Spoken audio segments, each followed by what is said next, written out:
All right, let's get right into it.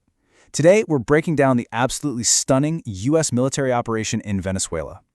As historian Heather Cox Richardson lays it out, this whole story was really kicked off by intense pressure at home and ended up completely remaking American foreign policy. I mean, think about that for a second. That's a president talking about a military strike.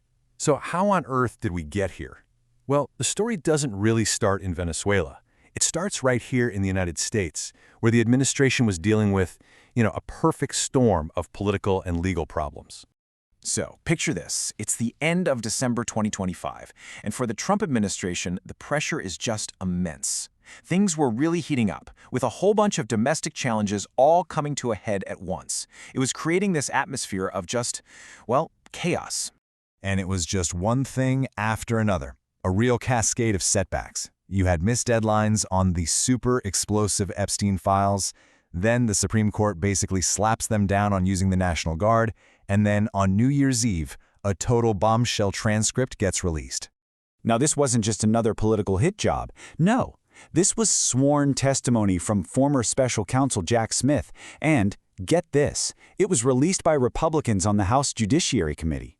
He's on the record, directly accusing the president of criminal schemes and obstruction, and he's basing it on evidence from Trump's own former aides and allies. I mean, the political heat was just getting unbearable. So with all this chaos happening at home, what do? Well, the administration made a sudden, really dramatic move overseas. It's kind of the classic playbook of changing the subject, but this time it was on a global scale. And just like that, in the dead of night, Operation Absolute Resolve was a go. It was done unilaterally, no asking Congress, no getting approval, and it really seems like a clear violation of international law. The entire world was just shocked. Okay, now you got to pay attention to how they framed this because it's so important. The administration didn't sell this as an invasion or an act of war. No, they presented it as a law enforcement mission, basically an international arrest warrant carried out by the U.S. military. So the official story had two parts. First, they pointed to drug trafficking, saying Maduro was helping gangs push cocaine into the U.S. But the second reason, that's where you see the much bigger motive. They claimed Venezuela had stolen American oil assets from decades ago. So yeah, this was never just about drugs. It was about resources. And this one operation, this single strike, was actually the launch pad for an entirely new American foreign policy doctrine. And it had a name that sounds familiar, but trust me, it's very, very different. So the administration announced they were officially ditching the old Donroe Doctrine, which had been around for nearly 200 years. The original was basically a hands-off sign to Europe. This new version, which they actually called the Donroe Document, was a hands-on declaration that America could and would intervene wherever it wants in the hemisphere. I mean, this shows a massive shift in thinking. It's the difference between being a protective neighbor and being, a regional overlord. And it explicitly says military action is justified to protect economic interests. The global implications of this are just staggering. The United States basically walked away from the international system it helped build after World War II. The whole idea that powerful countries don't just invade smaller ones. Instead, it put itself in the same camp as authoritarians like Vladimir Putin. Okay, so the strike happens. What's the very next move? You gotta control the story. The administration immediately went into overdrive, pushing this narrative of incredible power, pinpoint precision, and historic success to the American public. I mean, just listen to that language. It's so cinematic. He's comparing it to World War II, calling it one of the most powerful displays of American might ever. This was clearly all about shaping how people saw what had just happened. And then he kind of just says the quiet part out loud. He says, right there, that the goal is for American oil companies to go in, rebuild, and start making money. So much for law enforcement, right? This was clearly about regime change to get control of Venezuela's huge oil reserves. But, reality has a way of crashing the party.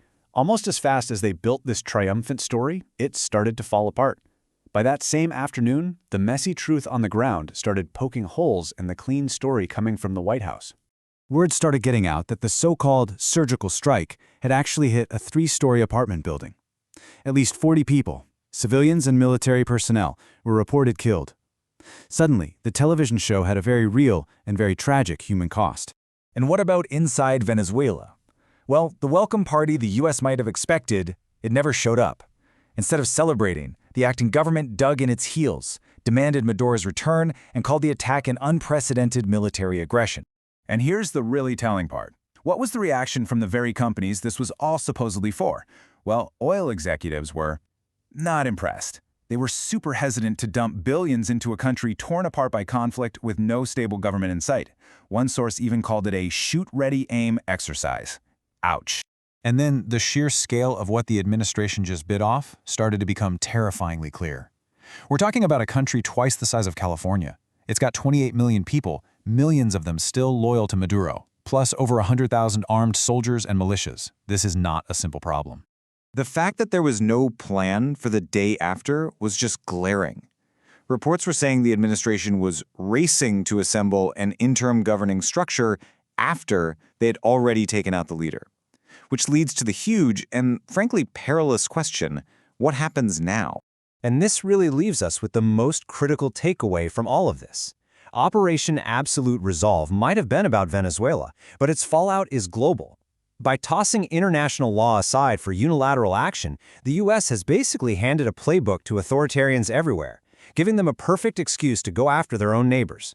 So the question isn't just what happens to Venezuela anymore, it's what happens to the entire world order.